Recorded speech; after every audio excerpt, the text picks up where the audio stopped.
Anda kembali bersama kami di obrolan malam. Bang Saleh, apakah saat ini sudah ada 4 tersangka dan kemudian kasusnya memang menurun sehingga disampaikan oleh Kementerian Kesehatan sudah tuntas penanganan kasus gangguan gagal ginjal akut ini, atau menurut Anda ada proses yang seharusnya segera dilakukan untuk benar-benar melakukan pembenahan secara menyeluruh? Ya, jadi tugas pemerintah ini masih banyak ya Mbak. Jadi pertama kan tentu harus dipastikan dulu nih penyebabnya apa sih sebetulnya gagal ginjal akut. Sampai saat ini belum jelas. Kementerian Kesehatan menjelaskan kepada kita dalam rapat bahwa bukan etilen glikol ini satu-satunya penyebab. Gitu loh, bukan ini satu-satunya penyebab, karena ada beberapa kasus diantaranya bukan karena itu. Nah karena itu kita harus tuntaskan penyelidikan itu secara akademik ya. Nanti pemerintah sampaikan ke publik. Tetapi menurut pemerintah setelah sirup-sirup yang diduga mengandung etilen glikol ini dicabut, maka ini terkendali. Jadi kasus gagal ginjal akut terkendali. Jadi landai dan bahkan mereka mengatakan ini sudah bisa tuntas. Dan obat-obat yang mereka berikan itu sudah bisa manjur. Itu satu. Kemudian yang kedua, ini orang atau anak-anak yang terpapar kemarin yang sembuh, itu diklaim sembuh, itu harus terus dikontrol. Jadi pemerintah harus mengundang mereka ke rumah sakit dan bawa mereka ke rumah sakit. Dijaga terus apakah nanti ginjal mereka ini sudah bisa normal kembali seperti manusia yang biasa, atau justru harus cuci darah lagi.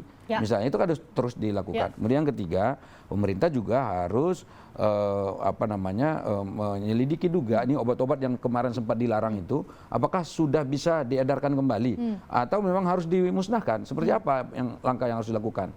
Karena bagaimanapun juga kalau obatnya ditarik dan tidak dijual lagi itu pasti rugi perusahaan-perusahaan itu. Dan yang keempat, saya di dalam rapat di DPR, saya minta kepada Kementerian Kesehatan jangan meninggalkan mereka yang jadi korban meninggal. Tetap didampingi. Negara harus hadir. Bagaimana caranya? Berikan santunan kepada mereka. Bisa jadi orang tuanya itu tidak akan membutuhkan santunan itu.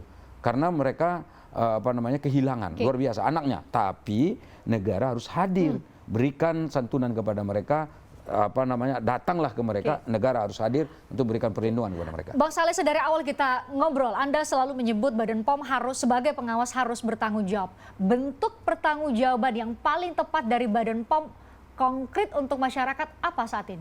Menurut saya Badan POM harus melakukan evaluasi internal di tingkat mereka. Di mana kesalahannya? Evaluasi konkret dari konkretisasi dari bentuk evaluasi internal itu seperti apa? Iya kan sekarang ada kasus nih. Mereka harus lihat di mana letak kesalahan Badan POM dalam hal ini. Dan kalau memang ada kesalahan itu diungkapkan ke publik dan dibenahi, dan mereka harus mengatakan bahwa ini ada kesalahan pada titik ini. Dan pada saat yang sama tentu aparat penegak hukum juga harus melakukan penyidikan terhadap ini. Seperti apa sih sebetulnya kesalahannya, seperti apa gitu. Dan ini kan pasti ada kesalahan di situ. Kalau nggak kan nggak mungkin beredar obat ini.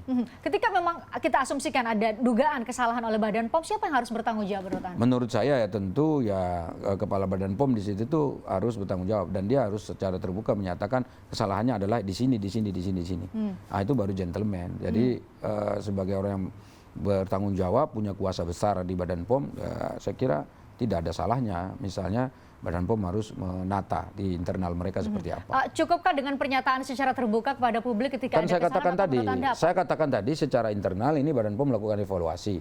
Tapi pada saat yang sama itu kan aparat penegak hukum juga harus melakukan penyidikan terhadap ini. Seperti apa sih sebetulnya gitu. Termasuk untuk kalau ada yang salah ya penegakan hukum harus tetap ditegakkan. Kalau ada yang salah. Menurut Anda ya proses hukum saat ini yang tengah dilakukan oleh Brigjen Pipit sudah Menurut saya kalau khusus untuk kasus misalnya perusahaan-perusahaan yang sengaja memasukkan etilen glikol yang berbahaya itu ke obat-obat itu harus diusut tuntas, itu benar. Ya kan? Tetapi tidak cukup berhenti di situ, harus dilihat juga dalam proses pengawasan dilakukan oleh pemerintah. Dalam hal ini tentu Badan POM. Nah, itu harapan dari wakil rakyat di Komisi 9, Brigjen Pipit. Iya, Pak. Yang penting ini, Pak, bahwa semuanya kalau dorongan-dorongan dari semua pihak untuk kooperatif. Nanti jangan sampai kalau kita meminta keterangan, ya kan, nanti alasan lagi sedang berbenah, kan kita nggak enak. Nah, makanya kita berikan kesempatan, ya, berbenah tetap, ya, perbaikan tetap, tapi penegakan hukum kan tetap kita lakukan jalankan terus. Dan kami juga melihatkan bukan hanya sekedar sesimpel itu permasalahannya, bukan hanya sekedar karena mengandung etilen glikol. Tadi sampaikan masalah pengawasan. Kita juga harus lihat regulasi yang dibuat mereka ini, ya, mungkin bukan hanya dari penyidik saja. Penyidik sudah membaca mulai dari farmakope, undang-undang, kemudian PP, kemudian peraturan Kepala Badan POM.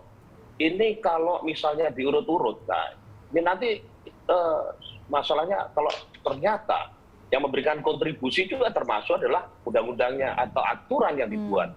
Nah, pertanyaannya nanti ke siapa lagi nih yang mengesahkan undang-undang atau aturan? Contoh, ya ada dalam PP itu bahwa produsen harus memastikan mutu misalnya.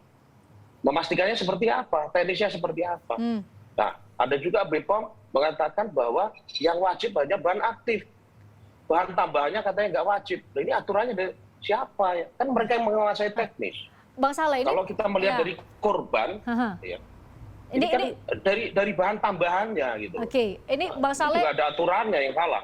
Bang Saleh, Brigjen Pipit mempertanyakan soal aturan nih. Aturan menurut Anda juga ada yang harus dibenahi dalam berbagai peraturan perundangan terkait dengan ini? Jadi sekarang di DPR tuh Pak Pipit ya, itu kita sedang membahas undang-undang WASPOM, pengawasan obat dan makanan. Sedang bergulir sekarang, sedang harmonisasi di balik Badan Legislasi DPR. Anda menemukan hal yang sama mungkin ya? Bukan, kenapa ini undang-undang menjadi penting? Saya jelaskan tambahan.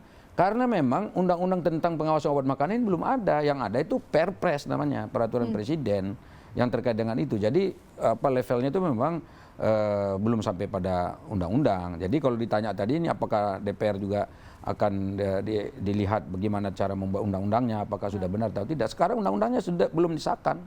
Sedang harmonisasi di balik. Nanti kalau baliknya sudah setuju, bawa ke Bamus lagi, Bamus nanti akan diparipurnakan untuk menjadi inisiatif DPR. Kalau udah jadi inisiatif DPR, baru pemerintah diundang untuk datang membahas bersama. Karena undang-undang itu nggak bisa dari DPR sendiri, harus bersama dengan pemerintah. Nah, kita membahas undang-undang WASPOM ini tujuannya adalah untuk mendukung Badan POM malah justru, untuk memperkuat bahwa supaya Memangnya dia selama ini berarti lemah dong? Lemah karena dia kan aturan hukum yang mereka pakai kan Perpres dan Kepres saja. Ada tentu peraturan-peraturan yang terkait lainnya, undang-undang yang terkait lainnya, tetapi khusus soal pengawasan obat dan makanan itu belum dalam bentuk undang-undang. Begitulah maksudnya. Oke, Pak Sobirin, muara dari maladministrasi. Ketika dikatakan maladministrasi kan berarti ada yang salah secara administratif. Kalau untuk memperbaiki secara administratif, menurut Anda pembenahannya dari mana dan oleh siapa?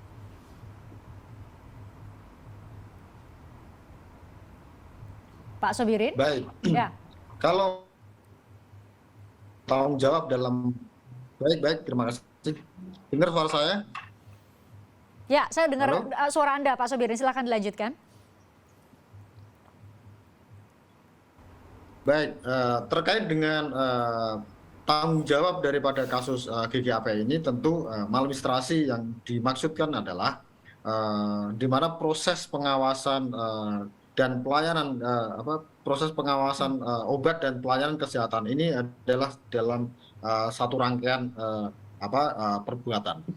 Karena pengawasan obat yang tidak maksimal, yang tidak optimal mengakibatkan lolosnya produk yang diduga mengandung etilen ataupun ditilen glikol tersebut.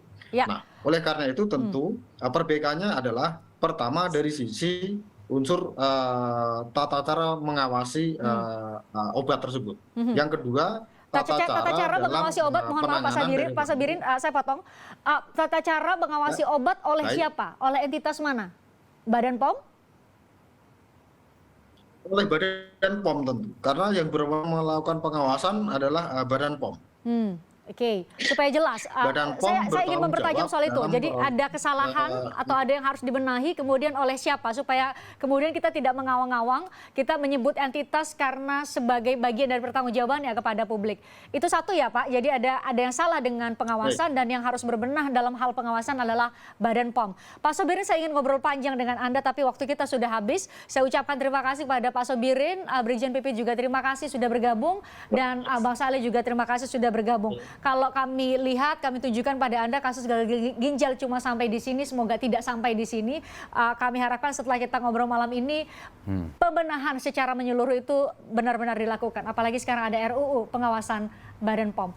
Selamat malam, saya ucapkan selamat kepada Anda semua, selamat menyambut akhir pekan, karena besok sudah Sabtu. Kita jumpa lagi Senin pekan depan ya. Saya Christian Grich, sampai jumpa.